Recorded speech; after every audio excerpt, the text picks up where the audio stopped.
and welcome to Finextra. I'm Hannah Wallace, and joining me now is Howard Presland of Thomson Reuters, and we're going to be discussing third-party risk. Hello, Howard. Thank you very much for taking the time to speak with us today. It's a pleasure. Now, setting the scene, the financial industry is often focused on adopting new technologies with the introduction of new regulation, particularly around driving efficiencies and workflow automation. However, would you say the same is true for the corporate sector when dealing with third-party risk management? I think there's probably a couple of important distinctions to make. The financial industry are dealing with hundreds of thousands, often millions of customers. They've got fairly explicit know your customer regulations in place that they're dealing with, and typically I think it's fair to say they have a pretty robust, generally they have a pretty robust top-down driven risk management program. They have very often very established, long established workflow technologies in place, some admittedly older than others. And also I think they have a very good understanding of the different data types that are required to actually manage the key risks, whether it's PEP exposure or sanctions or adverse media, etc. So in that sense, many financial institutions are actually looking to optimize already established procedures that are in place. And that's often around efficiencies relating to the sheer volume of customers and transactional behaviors that they have to deal with. So I think being at this stage in the very mature stage in the KYC space and that maturity curve, if you will, certainly lends itself and helps them when they're looking at establishing a third-party risk management framework as well. So if we compare this to a broader corporate approach to third-party risk management, perhaps, there are probably three notable differences. One around the volume and variety of third parties, two around the breadth of risks that need to be addressed, and thirdly around the fact that typically corporates are less mature in this space. So as a result, for many corporates, I think it's perhaps less about optimization and perhaps more around moving from a reactive approach to a more defined, proactive and holistic approach around third-party risk management. All right, and how do you see artificial intelligence and machine learning impacting and assisting companies in the third-party risk space? Artificial intelligence is, I always find, quite an interesting topic. I think it means different things to different people. For me, at its core, it's about technology that can iteratively learn, that can then facilitate intelligent decision making that would perhaps typically be made by a human.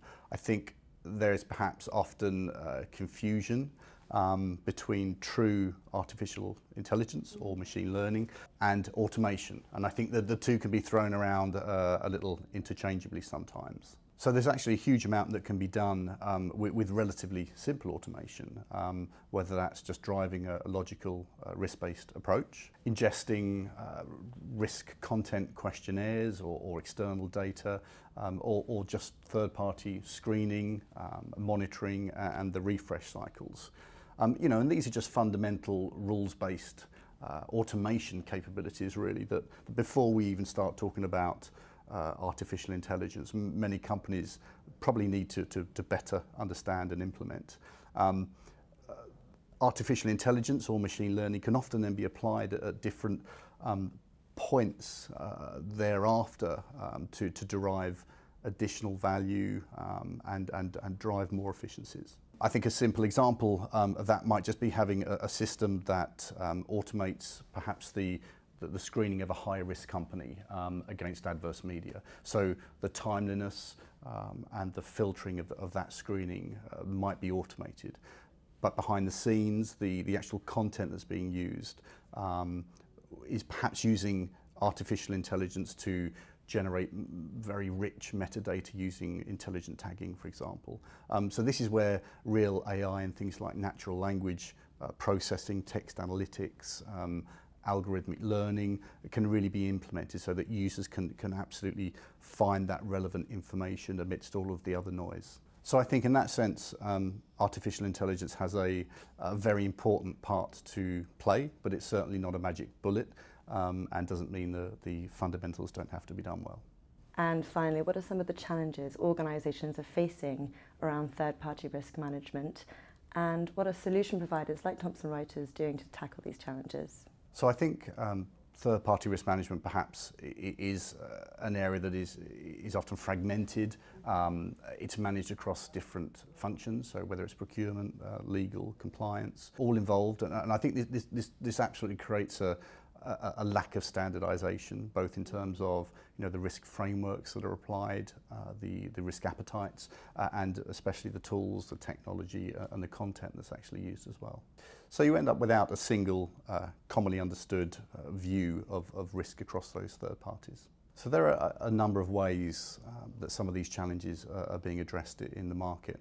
Obviously there are a number of very focused third-party risk workflow solution providers that really help companies implement proportionate and scalable solutions. There's also industry-specific network orchestrators bringing together clients and suppliers, as well as third-party risk managed services that are emerging to really help reduce costs and to increase productivity.